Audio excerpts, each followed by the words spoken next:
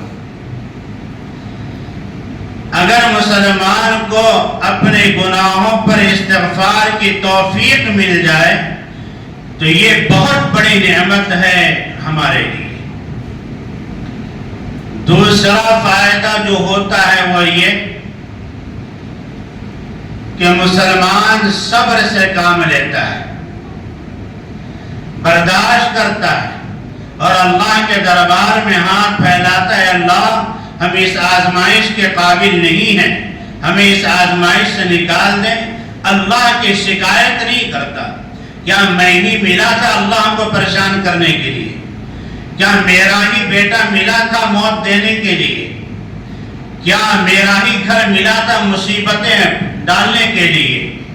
اللہ کی شکایت نہیں کرتا، صبر و تحمل سے کام لیتا ہے۔ رسول اللہ صلی اللہ علیہ وسلم نے فرمایا الصبر ثوابہ الجنہ، جب بندہ مومن پر تکلیف آئے، مصیبت اور پریشانی آئے اور صبر سے کام لے، اللہ تعالیٰ کی شکایت نہ کرے تو اللہ اس صبر پر اسے جنت عطا فرماتا ہے۔ تو کرنٹ دو فائدے، ایک تو صبر اور دوسری چیز استغفار۔ یہ دو توفیق ایسی ہے اگر کسی کو نصیب ہو جائے تو یہ اللہ کے خاص بندوں میں سے۔ اللہ تعالی ہم سب کو عافیت کی زندگی نصیب فرمائے۔ اللہ کی شکوہ شکایت کرنے سے اللہ ہم سب کی حفاظت فرمائے۔ ملک کے جو حالات ہیں وہ آپ مجھ سے زیادہ واقف ہیں، لیکن موجودہ حالات میں، ملک کے کرنٹ حالات میں ہمیں اور آپ کو کرنا کیا ہے جس سے اللہ کی رحمت ہم پر نازل ہو، اللہ کی رحمت آئے اور ہم پریشانیوں سے نکلیں، اللہ ہمیں سکون اور عافیت نصیب فرمائیں۔ چار کام ہیں جو کرنے کے ہیں۔ اسباب کے درجے میں دنیاوی اعتبار سے جو ہم کرتے ہیں وہ کریں، لیکن اللہ کی رحمت کو کھینچنے کے لیے، اللہ کی رحمت کو اپنی طرف متوجہ کرنے کے لیے چار کام کرنے کی ضرورت ہے۔ ایک کام تو یہ، اللہ نے فرمایا الذین اذا اصابتهم مصیبہ قالوا انا للہ وانا الیہ راجعون، کہ جب بھی تم پر پریشانی آوے، چاہے وہ تمہاری پرسنل اور چھوٹی پریشانی ہو یا بڑی پریشانی ہو، قومی اور اجتماعی پریشانی ہو، فوراً زبان سے کہو انا للہ و انا الیہ راجعون۔ ہم یہ سمجھتے ہیں صرف موت کی خبر سن کر ہی انا للہ پڑھنا ہے، نہیں، اسلام کی تعلیم صرف یہ نہیں ہے۔ رسول اللہ صلی اللہ علیہ وسلم راستے میں چل رہے ہیں، پیر کے بوجھل ہونے کو آپ نے محسوس کیا، آپ نے جھک کر دیکھا تو آپ کے چپل کا شول ٹوٹا ہوا تھا، پیغمبر نے انا للہ پڑھا۔ صحابہ نے پوچھا کیا یہ انا للہ پڑھنے کا موقع ہے؟ کہاں؟ اگر یہ تکلیف بھی کسی مسلمان کو پہنچے تو یہ بھی کسی مصیبت سے کم نہیں ہے، اس لیے انا للہ پیغمبر علیہ الصلوۃ والسلام نے پڑھا۔ یہ اسلام کی تعلیم ہے۔ حضرت عائشہ صدیقہ رضی اللہ عنہا کے گھر میں موجود ہیں، ہوا کا جھونکا آیا، چراغ بجھ گیا، پیغمبر نے انا للہ پڑھا۔ پوچھا گیا کہ یہ انا للہ پڑھنے کا موقع ہے؟ فرمایا کسی انسان، کسی مسلمان کے گھر کی روشنی گل ہو جائے، چراغ بجھ جائے تو یہ بھی مسلمان کے لیے کسی مصیبت سے کم نہیں ہے۔ لائٹ چلی جائے انا للہ و انا الیہ راجعون۔ ہم ایک جیب میں ہاتھ ڈالیں کوئی سامان نکالنے کے لیے، اس جیب میں وہ سامان نہ ملا، انا للہ و انا الیہ راجعون۔ چلتے ہوئے ٹھوکر لگ جائے، انا للہ و انا الیہ راجعون۔ چھوٹی یا بڑی پریشانی جو بھی ہو، اگر پریشانی آئے تو انا للہ و انا الیہ راجعون پڑھنے کا اہتمام کریں۔ اس کا خلاصہ کیا ہے؟ ہم اللہ کے ہیں، اللہ کے پاس ہی ہمیں جانا ہے، ہم اللہ کی ملکیت میں، ہم آزاد نہیں ہیں۔ جب انسان یہ دعا پڑھے گا، اللہ کا استحضار رکھے گا اور یہ خیال رکھے گا اللہ مجھے دیکھ رہا ہے، پھر وہ بندہ گناہوں سے بچے گا۔ تو ایک کام جو کرنے کا ہے وہ یہ کہ چھوٹی بڑی مصیبت پر انا للہ و انا الیہ راجعون پڑھنے کا ہم معمول بنائیں۔ باقی 3 کام، ایک صحابی ہیں حضرت عقبہ بن عامر رضی اللہ تعالی، انہوں نے پوچھا یا رسول اللہ صلی اللہ تعالی علیہ وسلم، اگر مسلمانوں پر حالات آ جائیں، چاروں طرف سے گھر جائیں، نکلنے کی کوئی سبیل نظر نہ آئے، کوئی راستہ سمجھ میں نہ آئے، تو ایسے موقع پر مسلمانوں کو کیا کرنا چاہیے؟ من نجات یا رسول اللہ، اس وقت نجات کی مصیبتوں سے نکلنے کی سبیل کیا ہوگی، راستہ کیا ہوگا، طریقہ کیا ہوگا؟ رسول اللہ علیہ السلام نے ارشاد فرمایا، جب مسلمانوں پر چاروں طرف سے حالات آ جائیں، آج ہم چاروں طرف سے حالات میں گرے ہیں، انفرادی حالات بھی ہیں، ملکی حالات بھی ہیں، وہ حالات چاہے NRC اور CA کی شکل میں ہو، وقف ایکٹ 2025 کی شکل میں ہو یا کسی اور شکل میں ہو، ووٹر لسٹ سے نام کے نکالنے اور نکلنے کی شکل میں ہو، چاہے جو بھی شکل ہو مصیبت کی، آج اس ملک کا مسلمان چاروں طرف سے حالات کا شکار ہے۔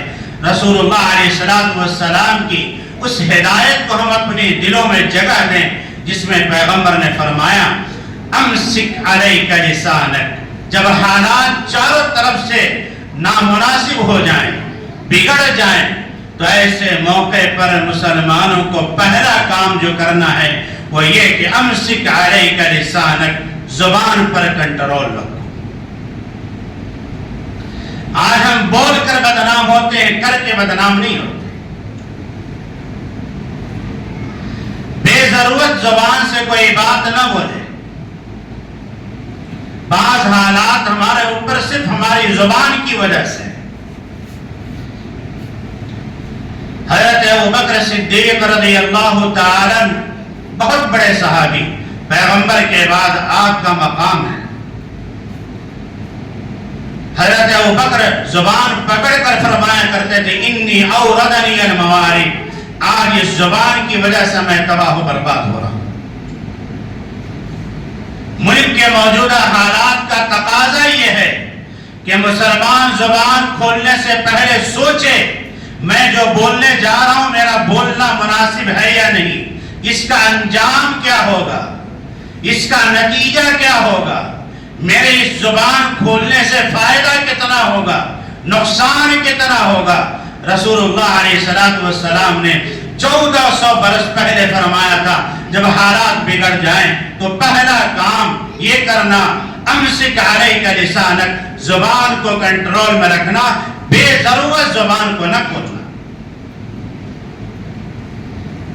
دوسرا کام رسول اللہ صلی اللہ علیہ وسلم نے کرنے کے لیے فرمایا وہ یہ کہ وَلْيَسْعَكَ بَيْتَكَ، بے ضرورت گھر سے نہ نکلنا۔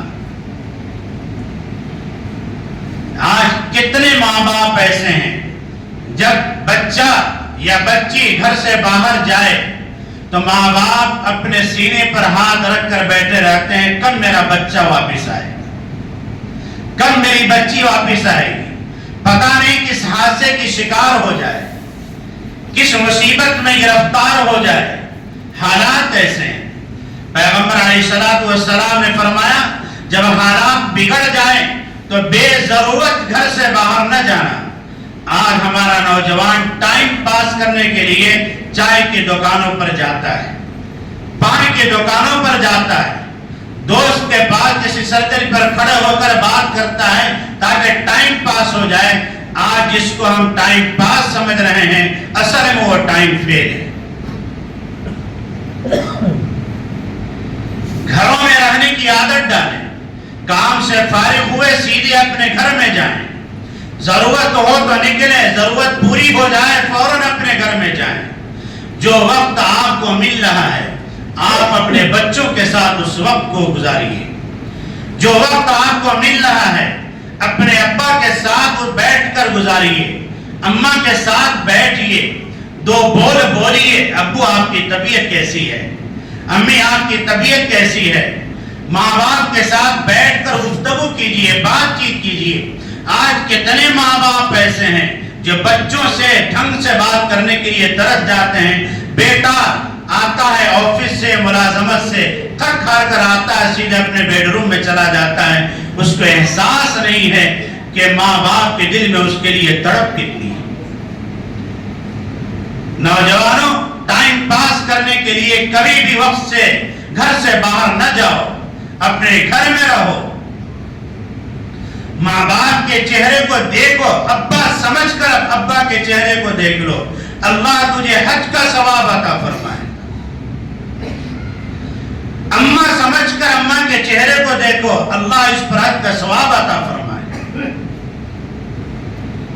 آج پتہ نہیں دعائیں لینے کے لیے کون کون سے در کو ہم جاتے ہیں، کہاں کہاں ہم بھٹکتے ہیں اور کہاں کہاں جاتے ہیں دعائیں لینے کے لیے، دعائیں کرانے کے لیے۔ نوجوانوں، میں آپ سے گزارش کرتا ہوں، آپ اس بات کو اپنے دل میں جگہ دیجئے، آپ کا گھر، اگر آپ کے ماں باپ زندہ ہیں، باحیات ہیں، تو آپ کی دعا کی فیکٹری آپ کے گھر میں۔ آپ ابو سے کہیے، ابو میں فلاں کام کرنا چاہتا ہوں، دعا کر دیجئے اللہ اس میں کامیاب کر دے۔ ابو میں ابھی گھر سے باہر نکل رہا ہوں، دعا کیجئے جس کام کے لیے جا رہا ہوں اللہ اس کام کو کرا دے اور عافیت کے ساتھ واپس لوٹا دے۔ امی میں فلاں کام کرنا چاہ رہا ہوں، میرے لیے دعا کر دیجئے۔ ماں باپ کی دعائیں بے غرض ہوا کرتی ہیں، وہ یہ نہیں سوچتے کہ بچے کو میں دعا دوں گا تو بچہ میری خدمت کرے گا، نہیں، ماں باپ کی تمنا صرف یہ ہوتی ہے میرا بچہ کامیاب ہو جائے، میری بچی کو اچھی زندگی نصیب ہو جائے۔ ہر ماں باپ کی تمنا ہوتی ہے۔ اپنے گھر کے اندر جو دعا کی فیکٹری ہے اس کی قدر کیجیے، ماں باپ کی قدر و منزلت کو پہچانیے۔ آج ہمارا نوجوان دوست کو ہر طرح کا مقام دینے کو تیار ہے، عزت دینے کو تیار ہے۔ اگر دوست گھر میں آ جائے، ابا کو کہتے ہیں ابا ذرا اندر چلے جاؤ، صوفہ خالی کر دو، دوست آ رہا ہے وہ بیٹھے گا۔ بر صدیقہ و جفا ابا، رسول اللہ صلی اللہ علیہ وسلم نے فرمایا تھا ایک وقت آئے گا میری امت کا نوجوان دوست کو عزت دے گا، ماں باپ کو ٹھکرائے گا۔ جبکہ آپ کی دعا کی فیکٹری آپ کے ماں باپ ہیں۔ نوجوان یاد رکھنا، ہمارے ماں باپ اگر گنہگار ہیں، شرابی ہیں، اللہ ان کو ہدایت عطا فرمائے، لیکن چاہے جیسے بھی ماں باپ ہیں وہی ہماری جنت ہے، وہی ہماری جہنم۔ اس لیے اپنے ماں باپ کی خدمت کر کے ان کے دل سے دعائیں لینے کی کوشش کیجیے۔ پیغمبر علیہ الصلوۃ والسلام نے فرمایا تھا دعاء الاب لابنہ کدعاء النبی لامتہ، باپ اگر اپنی اولاد کے حق میں دعا کرتا ہے تو اسی طرح وہ دعا قبول ہوتی ہے جس طرح پیغمبر وقت کی دعا اپنی امت کے حق میں قبول ہوتی ہے۔ اس لیے اگر اللہ تعالی نے فرصت کا وقت دیا اور آپ کے پاس کچھ وقت ہے تو اس وقت کو پاس کرنے کے لیے چائے کی دکانوں پر نہ جائیے، پان کی دکانوں پر نہ جائیے، بلا ضرورت گھر سے نہ نکلیے۔ اس وقت کو اپنے ماں باپ کے ساتھ گزاریے، اس وقت کو اپنے بیوی بچوں کے ساتھ گزاریے۔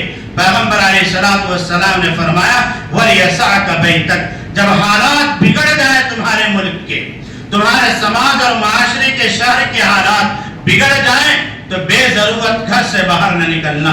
ایسا لگتا ہے کہ رسول اللہ علیہ السلام نے آج کے حالات کو دیکھ کر ہی فرمایا تھا۔ تو پہلا کام زبان کھولنے سے پہلے سوچنا، دوسرا کام بے ضرورت گھر سے باہر نہ نکلنا، تیسرا کام جو کرنے کا ہے وہ یہ وَبْكِ عَلَىٰ خَطِيئَتِكَ، اپنے گناہوں کو یاد کرو، رو، گڑ گراؤ اور اللہ تعالی سے معافی مانگو۔ یاد رکھیے، یہ امت اگر اللہ کے عمومی عذاب سے بچے گی تو اس کی دو ہی صورتیں ہیں۔ وَمَا كَانَ اللَّهُ لِيُعَذِّبَهُمْ وَأَنْتَ فِيهِمْ، ایک صورت اللہ تعالی نے بتلائی کہ جب تک میرے حبیب صلی اللہ علیہ وسلم تمہارے درمیان رہیں گے میں عمومی عذاب تم پر نہیں بھیجوں گا۔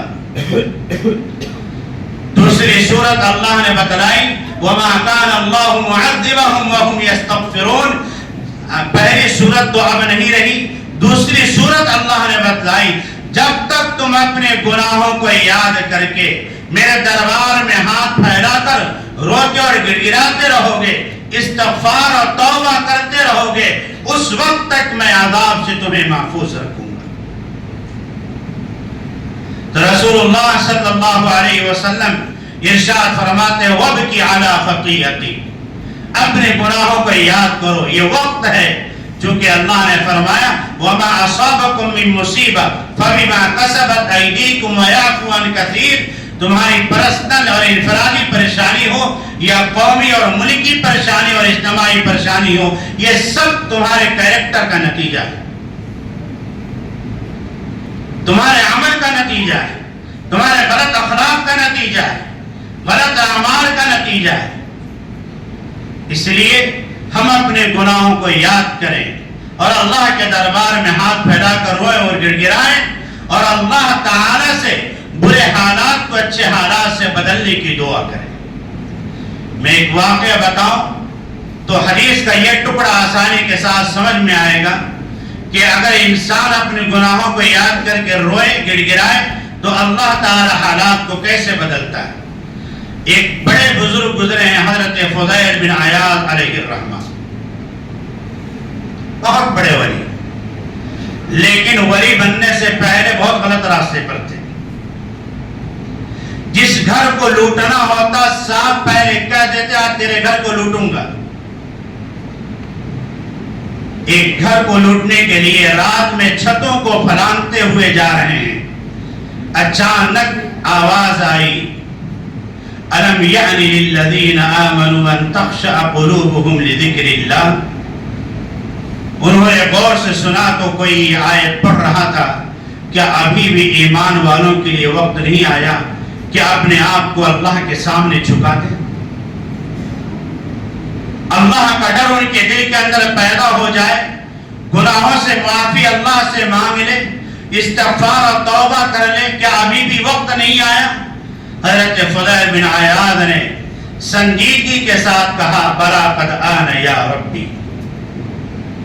میرے پروردگار اب وقت آ چکا ہے، اب تک میری زندگی گناہوں میں گزری ہے، گھروں کو لوٹنے میں، بچیوں کی زندگیوں کو خراب کرنے میں، تیری نافرمانی میں گزری ہے، کسی کو ستانے میں گزری ہے، اب میں توبہ کرنے کے لیے تیار ہوں۔ جس گھر کو لوٹنے گئے تھے لوٹا نہیں، الٹے پاؤں واپس آئے اور اپنے ساتھیوں سے کہا کہ میں توبہ کر رہا ہوں، چونکہ اپنی ٹیم کے لیڈر تھے، لیڈر نے توبہ کیا، سارے ساتھیوں نے توبہ کر لیا۔ توبہ کرنے کے بعد ان کو احساس ہوا کہ میں نے جن گھروں کو لوٹا ہے میں جا کر ان سے معافی مانگوں۔ حقوق العباد ہے، جب تک سامنے والا معاف نہیں کرے گا اللہ معاف نہیں کرتا، حقوق العباد میں۔ لوگوں کے پاس گئے، لوگ معاف کرتے چلے گئے، ایک یہودی نے کہا میں معاف نہیں کرتا، میری شرط ہے، شرط یہ ہے میرے گھر کے سامنے مٹی کا یہ ڈھیر ہے، ٹیلا ہے، اس کو ہٹا دو، کہیں اور کر دو تاکہ میرے گھر میں ہوا کا آنا جانا شروع ہو جائے۔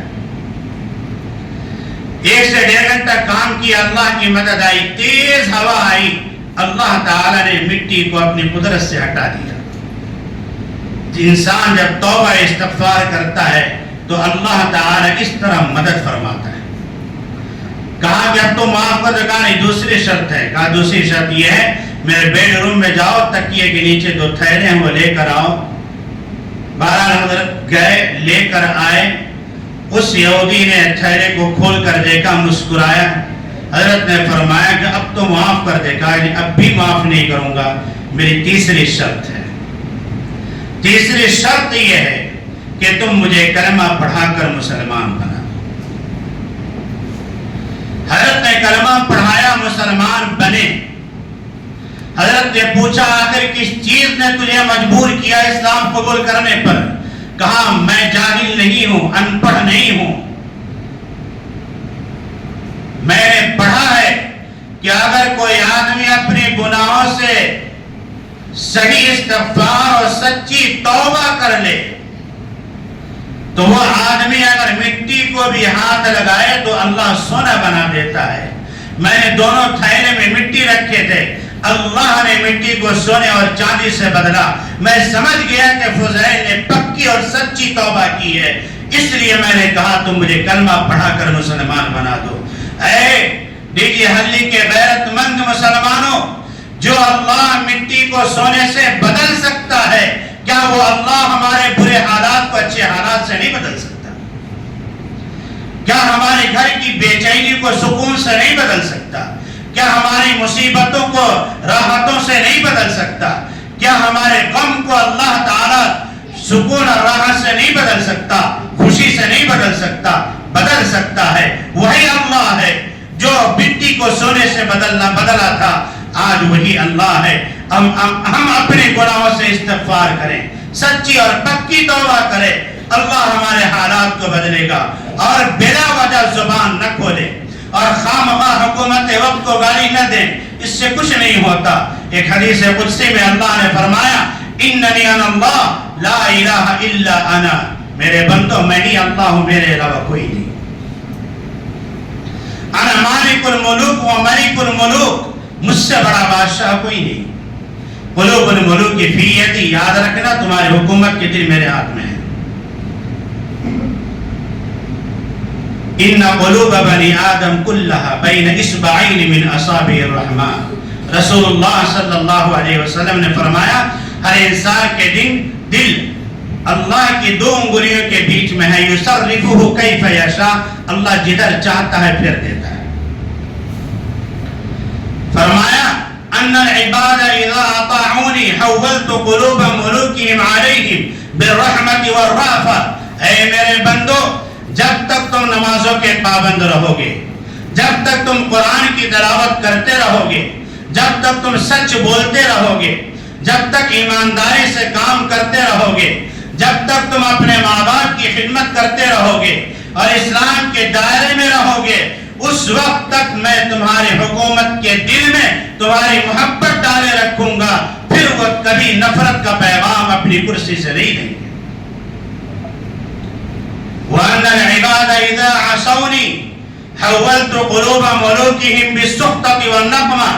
لیکن جب تم بگڑ جاؤ گے، نمازوں سے دور ہو جاؤ گے، مسجدوں سے دور ہو جاؤ گے، ماں باپ کو ستانے لگو گے، ماں باپ کے ساتھ بدتمیزی اور بدسلوکی کرنے لگو گے، اعلی حضرات اہل علم کے ساتھ بدسلوکی کرنے لگو گے، تمہاری زندگی قرآن سے دور ہو جائے گی، تمہاری زندگی رسول اللہ کی سنت سے دور ہو جائے گی. تو یاد رکھنا حولت قلوب ملوکہم بالسخطۃ والنقمۃ، میں ان کے دلوں میں، تمہاری حکومت کے دل میں تمہارے خلاف نفرت پیدا کر دوں گا. اس وقت کیا ہوگا؟ فلا تشغلوا انفسکم بالدعاء علی الملوک. جب تمہارے حالات بگڑ جائیں، حکومت کو گالی نہ دینا. ولکن اشغلوا انفسکم بالذکر والتضرع. اس وقت جو کرنے کا کام ہے وہ یہ ہے کہ اپنے رب کے دربار میں ہاتھ پھیلانا، اللہ سے معافی مانگنا، اپنے حالات کو اللہ کے سامنے رکھنا.